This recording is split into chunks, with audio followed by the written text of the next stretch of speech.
मुहमा फुलैबा हमके अरे कोरा ना सुतैबा अगिया बार ले हब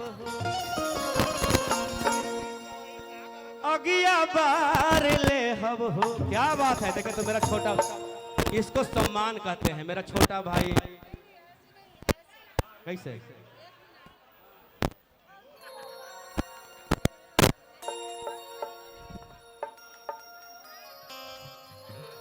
अच्छा रूपा तो हमारे का मौक बनाओ तर मंच पर हैं।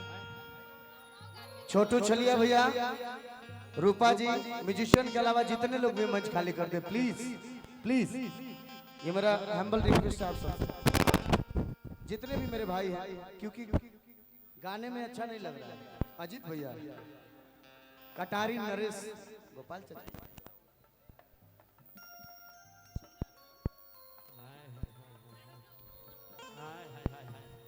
अरे तर मुहमा फुलैबा हमके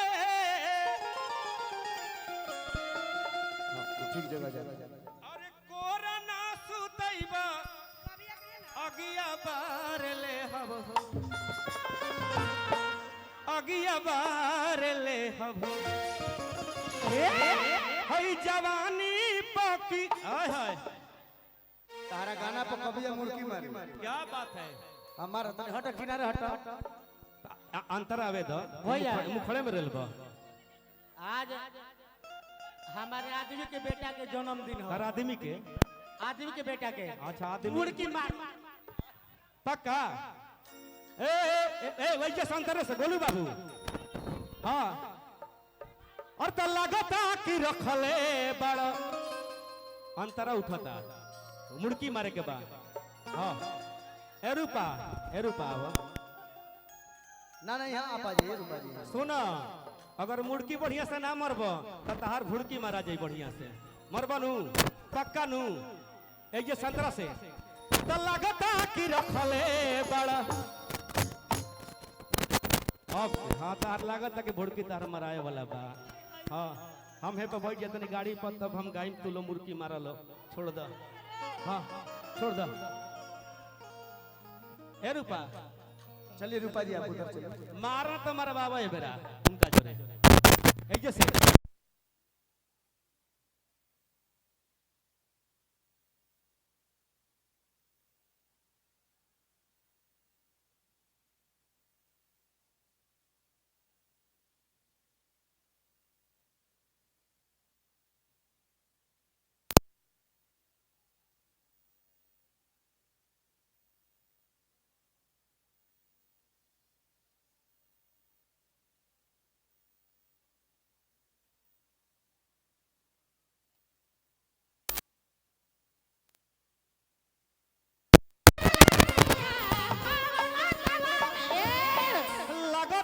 रखले बड़ा कवनो सवतिया राजा तोहर मरले पिया कवनो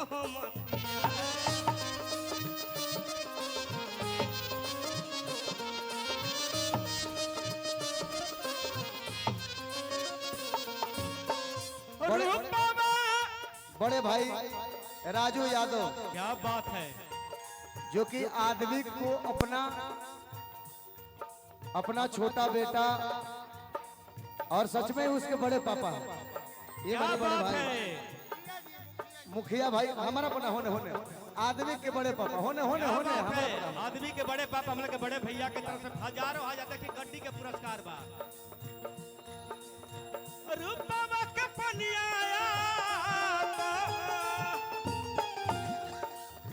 रूपा के पनिया पर चहली जवनिया सब बिगाड़ ले हब सब बिगाड़ ले हब हई जवानी